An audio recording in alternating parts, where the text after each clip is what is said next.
संबंध एक सहारा होता है जीवन का, और संबंधी वो होते हैं जिनसे आवश्यकता पड़ने पर सहायता मांगी जा सके, जिन पर विश्वास किया जा सके कि बुरे समय में वो हमारे काम आएंगे।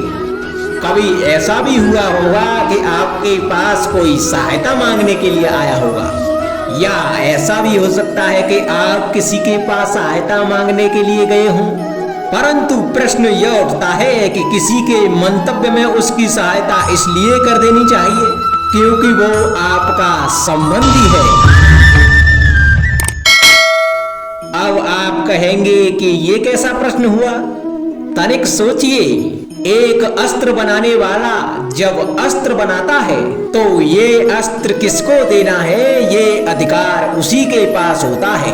वो चाहे तो ये अस्त्र किसी को भी दे सकता है, वो एक सैनिक को भी दे सकता है या एक डाकू को भी, और यही अस्त्र दो भिन्न काम कर सकते हैं। यदि डाकू के हाथ में आ गए तो वह इनका भय दिखाकर लोगों को लूटेगा, निरपराधों का रक्त बहाएगा, अर्थात सहायता करने वाले की भी अवस्था कुछ ऐसी ही होती है। इसलिए किसी की सहायता करने से पूर्व ये विचार कर लेना आवश्यक है कि किसे क्या, कब और कितनी सहायता देनी चाहिए कि उसका दुरुपयोग ना हो। यदि आपकी सहायता से कोई अधर्म हुआ तो उसके उत्तरदायी आप ही होंगे। जीवन में कई बार ऐसे अवसर भी आते हैं कि आप लोगों से मिलने जाते हैं और उनसे कुछ आकांक्षाएं भी रखते हैं, और कई बार जीवन में ऐसे अवसर भी आते हैं कि लोग आपसे मिलने आते हैं। इसलिए अतिथियों का सम्मान करने से पूर्व सदा कुछ बातों को स्मरण रखना आवश्यक होता है। यदि कोई आपसे मिलने आ सकता है तो उसके 3 कारण हो सकते हैं। पहला कारण होता है भाव, दूसरा अभाव और तीसरा प्रभाव। तो जैसा अतिथि उसको वैसा ही सम्मान दें। यदि आपके पास कोई भाव से आया तो उसे केवल आपका प्रेम चाहिए, आपका सानिध्य चाहिए, और यदि कोई अभाव में आया तो उसकी उतनी सहायता अवश्य करें कि जितनी आप करने में सक्षम हो, परंतु उतनी भी ना करें कि वो आपकी सहायता का दुरुपयोग कर बैठे। और यदि कोई प्रभाव में आया तो स्वयं पर अभिमान ना करें, क्योंकि जीवन में कभी ना कभी आप भी भाव अभाव प्रभाव के चक्रव्यूह में फंस सकते हैं।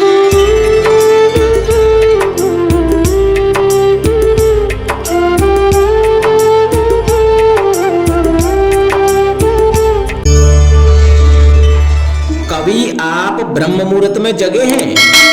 जग कर देखिए, संध्या होने के पश्चात जब रात्रि का अंधकार सारे संसार को धीरे धीरे अपने अंधकार में निगलने लगता है, तो यही अंधकार ब्रह्म मुहूर्त में भोर होने से ठीक पूर्व तनिक अधिक काला हो जाता है।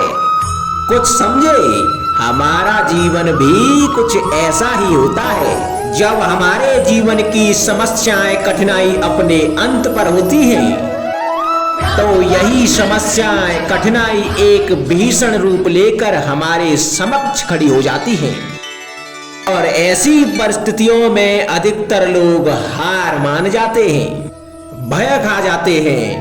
परंतु ऐसी स्थिति में आप हार ना माने, भय ना खाएं, दृढ़ रहें, निरंतर आगे बढ़ते रहें। तो प्रकाश के रूप में हमारा स्वागत करने के लिए सूर्य उदय सदा हमारे समक्ष प्रस्तुत रहेगा। आपने बरगद के वृक्ष को देखा है? जितना विशाल उतना दृढ़। पतझड़ में वो सूख जाते हैं परंतु दुर्बल नहीं होते, टूट कर गिरते नहीं। और उसके विपरीत दलदल में उपजे वृक्षों को देखें, वो दिखने में तो हरे भरे होते हैं परंतु इतने दुर्बल होते हैं कि जल धारा के हल्के से वेग से वो गिर जाते हैं। परंतु ऐसा क्यों होता है? इसका कारण है जड़ें। जिसकी जड़ें दृढ़ भूमि में है वो हर चक्रवात, हर अफवाह को सह लेता है। जो दलदल में है वो स्वयं की जड़ों को दुर्बल बना लेता है। कुछ ऐसा ही मनुष्य भी होता है जो अधर्म, कुकर्म, असत्य की धरा पर उपजा है। वो कठिन समय की एक मार भी नहीं सह पाता। और जो मनुष्य सत्य और धर्म की धरा पर उपजा है वो हर समस्या से जूझ कर आगे निकल जाता है और सफल हो जाता है। अब आप पर निर्भर करता है कि आप क्या बनना चाहते हैं। हमारे जीवन में मित्र और शत्रु बड़ा ही महत्व रखते हैं। यदि गंभीरता से सोचा जाए तो ऐसा कोई क्षण नहीं जब हम अपने मित्रों के बारे में ना सोचते हों या फिर शत्रुओं के बारे में। हमारा हर कार्य या तो हमारे मित्रों के हित के लिए होता है या फिर हमारे शत्रुओं के अहित के लिए।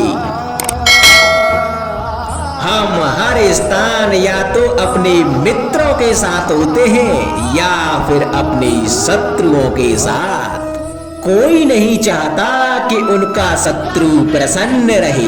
संसार में हर कोई अपने शत्रु को नष्ट कर देना चाहता है और ऐसा करने के लिए वो हर संभव प्रयास करता है। उसे आर्थिक, मानसिक और शारीरिक हानि पहुंचाने का प्रयास करता है।